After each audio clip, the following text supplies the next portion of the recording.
നമുക്ക് ആ സ്ഥാനാർത്ഥികൾ ആരൊക്കെ എന്നാണ് ഇനി പരിശോധിക്കേണ്ടത്. ഇലക്ഷൻ ചാനലിന്റെ വീഡിയോ വാളിൽ ഇപ്പോൾ LDF സ്ഥാനാർത്ഥി തോമസ് ചാഴിക്കാടൻ, UDF സ്ഥാനാർത്ഥി ഫ്രാൻസിസ് ജോർജ്, NDA സ്ഥാനാർത്ഥി തുഷാർ വെള്ളാപ്പള്ളി, ഇങ്ങനെ ഒരു ശക്തമായ ത്രികോണ മത്സരത്തിലേക്ക് മണ്ഡലം എത്തും എന്ന് പ്രതീക്ഷിക്കാൻ സാധിക്കും. അഭിലാഷ്, ഏറ്റവും ആദ്യം എനിക്ക് തോന്നുന്നു കേരളത്തിലെ 3 ഇതിലെ പ്രഖ്യാപനം വന്നത് തോമസ് ചാഴികാടൻ്റെ മാത്രമാണ്. ഫ്രാൻസിസ് ജോർജിന്റെ കാര്യത്തിൽ ഏകദേശം ഉറപ്പായി എന്ന് തന്നെ പറയാം. ഇനി വലിയ അട്ടിമറികളൊന്നും ഉണ്ടായില്ലെങ്കിൽ ഫ്രാൻസിസ് ജോർജ് തന്നെ സ്ഥാനാർത്ഥിയായി പ്രഖ്യാപിക്കപ്പെടും. അത് കേരള കോൺഗ്രസിലും ജോസഫ് വിഭാഗത്തിലും, അതോടൊപ്പം തന്നെ ജോസഫ് വിഭാഗത്തിന് ഇപ്പോൾ കേരള കോൺഗ്രസ് എന്ന ബ്രാക്കറ്റ് ഇല്ലാത്ത പേരുള്ളത് ജോസഫ് വിഭാഗത്തിനാണ്. ആ പാർട്ടിയിലും അതോടൊപ്പം തന്നെ കോൺഗ്രസിലും UDFിലും ഒക്കെ അത്തരമൊരു ധാരണ എത്തിയിട്ടുണ്ട്. മറ്റൊന്ന് NDAയിലാണ്. NDAയിൽ കഴിഞ്ഞ തവണ വരെ BJP മത്സരിച്ചിരുന്നതാണ്. കഴിഞ്ഞ തവണ BJPക്ക് വേണ്ടി മത്സരിച്ചിരുന്ന PC തോമസ് ആണ് ഏറ്റവും വലിയ NDAയുടെ ഏറ്റവും വലിയ റെക്കോർഡ് നേട്ടം കൈവരിച്ചത്.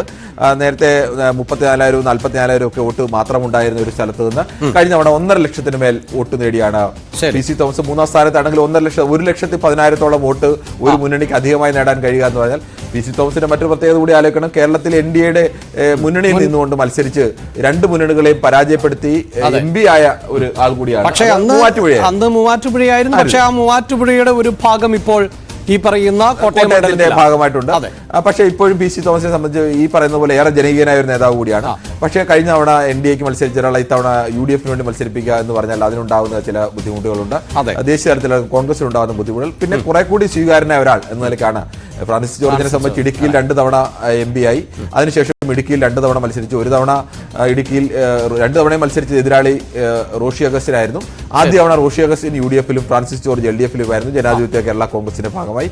2ാം തവണ ഫ്രാൻസിസ് ജോർജ് UDFിലും റോഷി അഗസ്റ്റിൻ LDFിലും വന്നു. രണ്ടുപേരും സ്ഥാനാർത്ഥികൾ മാറിയില്ല. പക്ഷേ സ്ഥാനാർത്ഥികളുടെ മുന്നണി മാറുന്ന അവസ്ഥയുണ്ടായി. പക്ഷേ 2 തവണയും അവിടെ ജയിച്ചത് റോഷി അഗസ്റ്റിനാണ്. വീണ്ടും ഒരു ലോക്സഭാ പോരാട്ടത്തിലേക്ക് ഇറങ്ങുകയാണ് ഫ്രാൻസിസ് ജോർജ്.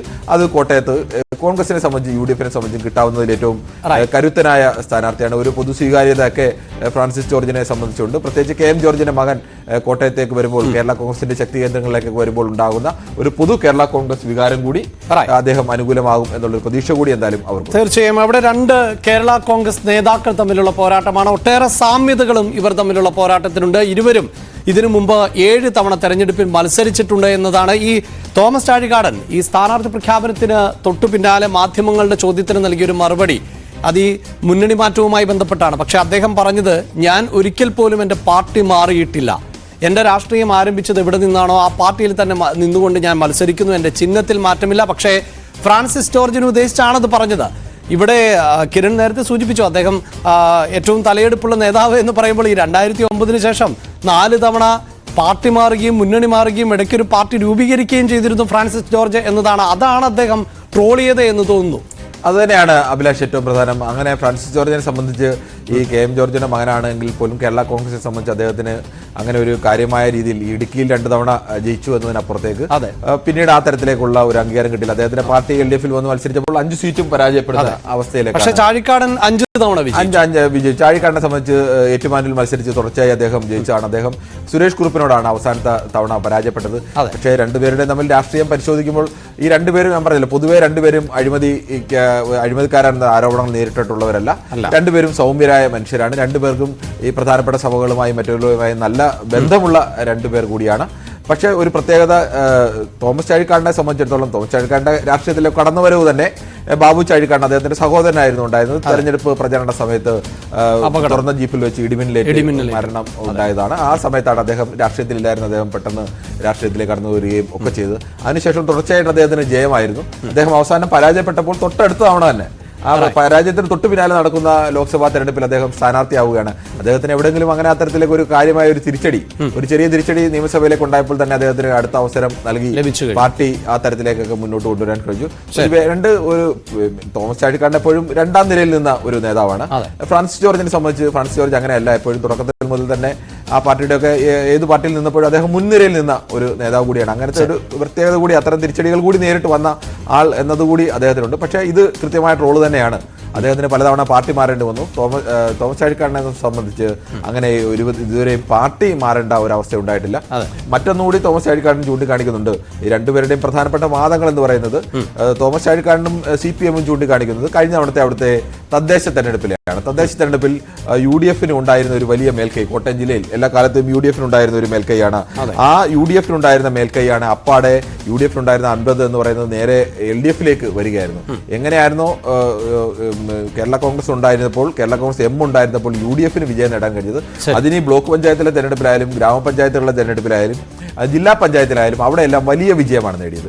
പക്ഷേ മറുപക്ഷം ചൂണ്ടിക്കാണിക്കുന്ന ഒരു പ്രധാനപ്പെട്ട വിഷയം, നിയമസഭയിലേക്ക് നിങ്ങൾ യോജിച്ച് മത്സരിച്ചിട്ട് പാലയിലടക്കം ജയിക്കാൻ കഴിഞ്ഞില്ല, അവിടെ പരാജയപ്പെട്ടു. കഴിഞ്ഞ തവണ തോമസ് ചാഴിക്കാടന് മത്സരത്തിൽ ആകെപ്പാട് ഭൂരിപക്ഷം ഒരിടത്ത് മാത്രമാണ് VN വാസവന്, വൈക്കത്ത് മാത്രമാണ് VN വാസവന് ഭൂരിപക്ഷം ഉണ്ടായിരുന്നത്. പക്ഷേ നിയമസഭയിലേക്ക് വന്നപ്പോൾ സ്വാഭാവികമായും അവിടുത്തെ ഏറ്റവും പ്രധാനപ്പെട്ട പാർട്ടി എന്ന് കരുതുന്ന കേരള കോൺഗ്രസ് M LDF വന്നിട്ടും വൈക്കവും ഏറ്റുമാനൂരും മാത്രമാണ് പിടിക്കാൻ കഴിഞ്ഞത്. കാര്യമായി മറ്റെവിടെയും അത് രണ്ടും അങ്ങനെ UDF മണ്ഡലം എന്നൊന്നും പറയാൻ കഴിയുന്ന മണ്ഡലങ്ങളല്ല. LDF കൂടി സ്വാധീനമുള്ള LDF കൂടി ജയിച്ചിട്ടുള്ള മണ്ഡലമാണ്. സുരേഷ് കുറുപ്പാണ് പ്രത്യേകിച്ച് അവിടെ മത്സരിച്ചതെന്നുള്ള പ്രത്യേകത കൂടിയുണ്ട്. അല്ലാതെ അതിനപ്പുറത്തേക്ക് നിയമസഭയിൽ അങ്ങനെ ഒരു വലിയ മാറ്റം ഉണ്ടാക്കാൻ കഴിഞ്ഞിട്ടില്ല. പക്ഷേ തദ്ദേശ സ്ഥാപനങ്ങൾ അങ്ങനെയല്ല, വലിയ മാറ്റം ഉണ്ടാക്കാൻ കഴിഞ്ഞു. അപ്പോൾ ഏതാവും ഇവിടെ പ്രതിഫലിക്കുക എന്നുള്ളത് പ്രധാനമാണ്. നിയമസഭയിലെ പാറ്റേൺ ആണോ, ഇനി തദ്ദേശ സ്വയം ഭരണ തെരഞ്ഞെടുപ്പ് നടന്നതിലെ പാറ്റേൺ ആണോ, ഏത് പാറ്റേൺ ആണ് ഈ ലോക്സഭാ തെരഞ്ഞെടുപ്പ് വരുമ്പോൾ പ്രതികരിക്കുക എന്നുള്ളത് അല്ലെങ്കിൽ പ്രതിഫലിക്കുക എന്നുള്ളത് ഏറ്റവും നിർണായകവുമാണ്. എന്തായാലും അതോടൊപ്പം തന്നെയാണ് NDA സ്ഥാനാർത്ഥിയായുള്ള തുഷാർ വെള്ളാപ്പള്ളിയുടെ വരവ്. ഇത്തവണ തുഷാർ വെള്ളാപ്പള്ളി തന്നെയായിരിക്കും കോട്ടയത്ത് മത്സരിക്കുക എന്നാണ് നമുക്ക് ഈ ഘട്ടത്തിൽ പറയാൻ സാധിക്കുന്നത്. ഈ തുഷാർ വെള്ളാപ്പള്ളി വരുമ്പോൾ ആ വോട്ട് ഇപ്പോൾ നേരത്തെ തന്നെ നമ്മൾ സൂചിപ്പിച്ചു കഴിഞ്ഞു. PC തോമസ് ആയിരുന്നു ഏറ്റവും കൂടുതൽ വോട്ട് കോട്ടയത്ത് നിന്ന് NDAക്ക് വേണ്ടി ഇതുവരെ അക്കൗണ്ടിൽ എത്തിച്ചിട്ടുള്ളത്. അത് ഏതാണ്ട് 1,55,000 എന്നുള്ളതാണ്. ആ പ്രത്യേകത എന്ത് എന്ന് കിരൺ സൂചിപ്പിച്ചു കഴിഞ്ഞു. ഇനി PC പകരം തുഷാർ വെള്ളാപ്പള്ളി കളത്തിലേക്ക് എത്തുമ്പോൾ ഏത് തരത്തിലായിരിക്കാം ചിത്രം മാറുന്നത്? അഭിലാഷ്, അതാണ് ഏറ്റവും പ്രധാനപ്പെട്ട ഒരു വിഷയം. BJP ആണ് കഴിഞ്ഞ തവണ വരെ അവിടെ മത്സരിച്ചിരുന്നത്. BJPക്ക് വേണ്ടിയാണ് കഴിഞ്ഞ തവണ BJPയുടെ സീറ്റായിരുന്നു. BJP അക്കൗണ്ടിൽ തന്നെയാണ് PC തോമസിനെ ആയാലും അവർ ഇന്ത്യയുടെ ഭാഗമായി നിർത്തിക്കൊണ്ട് മത്സരിപ്പിച്ചത്. ഇത്തവണ അവർ തുഷാർ വെള്ളാപ്പള്ളിക്ക് വരുന്ന വയനാട് സീറ്റ് രാഹുൽ ഗാന്ധി മത്സരിക്കുകയാണെങ്കിൽ അവിടെ BJPക്ക് ഒരു സ്ഥാനാർത്ഥിയെ കൊണ്ടുവരണം. രാഹുൽ ഗാന്ധി അങ്ങനെ അനായാസം ജയിച്ചു പോകേണ്ടതില്ല. അവിടെ BJP കൂടി കളത്തിൽ ഇറങ്ങുകയാണ് എന്നൊരു മട്ടിൽ അത്തരം ഒരു സ്ഥാനാർത്ഥിയെ കൊണ്ടുവരാൻ വേണ്ടിയാണ് വയനാട് ഏറ്റെടുത്തുകൊണ്ട് ഈ കോട്ടയം ഇവർക്ക് നൽകാൻ BDJS നൽകാൻ തീരുമാനമെടുത്തത്. BDJSന് സ്വാഭാവികമായും കോട്ടയത്തേക്കാൾ താല്പര്യം ഉണ്ടായിരുന്നത് ഇടുക്കി ജില്ലയാണ്. ഈ കോട്ടയം ജില്ലയുടെ ഒരു പ്രധാനപ്പെട്ട പ്രത്യേകത എന്ന് പറയുന്നത്, ഈ കഴിഞ്ഞ തവണ PC തോമസ് കിട്ടിയ വോട്ട് കണക്ക് കൂട്ടിക്കൊണ്ട് അത് NDAയുടെ വോട്ടാണ് എന്നൊന്നും കണക്കാക്കാൻ കഴിയില്ല. വ്യക്തിപരമായി തന്നെ നിരവധി വോട്ടുള്ള അല്ലെങ്കിൽ സ്വാധീനമുള്ള ഒരു നേതാവാണ് PC തോമസ്. അദ്ദേഹത്തിന്റെ ആ സ്വാധീനം എന്തായാലും NDAയുടെ ഒരു സ്വാധീനമായി കണക്കാക്കാൻ നിയമസഭാ തെരഞ്ഞെടുപ്പിന്റെ പാറ്റേൺ പരിശോധിച്ചാൽ തന്നെ മനസ്സിലാവും. അതിനുശേഷം തന്നെ നിയമസഭാ തെരഞ്ഞെടുപ്പിലൊന്നും BJPക്ക് ആ വോട്ടിന്റെ അടുത്തൊന്നും എത്താൻ കഴിഞ്ഞില്ല. BJP വീണ്ടും പഴയ അവസ്ഥയിലേക്ക് തന്നെ പോവുകയായിരുന്നു. അവിടെയാണ് അവർ ഒരു വലിയ പരീക്ഷണം നടത്തുന്നത്. കാരണം കോട്ടയം ജില്ലയെ സംബന്ധിച്ച് കോട്ടയത്ത് SNDP വോട്ടുകൾ വളരെ നിർണായകമാണ്. കോട്ടയത്തെ താലൂക്ക് യൂണിയനിലൊക്കെ ഇതിന് മുന്നോടിയായി തന്നെ തുഷാർ വെള്ളാപ്പള്ളിയെയും K സുരേന്ദ്രനും കൂടി പങ്കെടുത്തുകൊണ്ട് താലൂക്ക് യൂണിയന്റെ പരിപാടികൾ സംഘടിപ്പിക്കുന്നു. അങ്ങനെ ഒരു വലിയ മുന്നേറ്റം ഉണ്ടാക്കാനും ഈ കോട്ടയത്ത് തുഷാർ വെള്ളാപ്പള്ളി വരുമ്പോൾ രണ്ടു തരത്തിൽ വോട്ട് മാറാൻ സാധ്യതയുണ്ട്. NDAക്ക് പരമ്പരാഗതമായി വോട്ട് ചെയ്തുകൊണ്ടിരിക്കുന്ന അല്ലെങ്കിൽ BJPക്ക് വോട്ട് ചെയ്തുകൊണ്ടിരിക്കുന്ന NSS വോട്ടുകളുണ്ട്. നായർ വിഭാഗത്തിന്റെ വോട്ടിനകത്ത് ഒരു വിഭാഗം വോട്ടുകൾ സ്വാഭാവികമായും അത് തുഷാർ വെള്ളാപ്പള്ളിയെ പോലെ ഒരാൾ വരുമ്പോൾ അല്ലെങ്കിൽ തന്നെ BJPയും NSSുമായിട്ടുള്ള ചില പ്രശ്നങ്ങളൊക്കെ തന്നെ പ്രധാനപ്പെട്ട നേതാക്കളുടെയൊക്കെ ഈഴവ നായർ തർക്കമൊക്കെ അതിനകത്ത് നിലനിൽക്കുന്ന ഒരു പാർട്ടി കൂടിയാണ്. അവിടുന്ന് ചില വോട്ടുകൾ കുറയാൻ സാധ്യതയുണ്ട്. സ്വാഭാവികമായും ആ വോട്ടുകൾ അവർ നികത്താൻ ശ്രമിക്കുന്നത് ഈ SNDP വോട്ടുകളെ കൂടുതൽ സ്വാധീനിച്ചുകൊണ്ട് അല്ലെങ്കിൽ SNDPക്ക് സ്വാധീനിക്കാൻ കഴിയുന്ന കുറെ വോട്ടുകളെ അവർ അവിടെ ഒരു പോസിറ്റീവ് കാര്യമായി കാണുന്നത് മത്സരിക്കുന്നത് CPMന്റെ സ്ഥാനാർത്ഥിയല്ല, മത്സരിക്കുന്നത് കേരള കോൺഗ്രസ് എമ്മിന്റെ സ്ഥാനാർത്ഥിയാണ്. ഇതുവരെയും മറുപക്ഷത്ത് നിന്ന സ്ഥാനാർത്ഥിയാണ്. അപ്പോൾ കുറച്ച് വോട്ടുകൾ കൂടി അവിടെ നിന്ന് ശേഖരിക്കാൻ കഴിയും എന്നവർ കരുതുന്നു.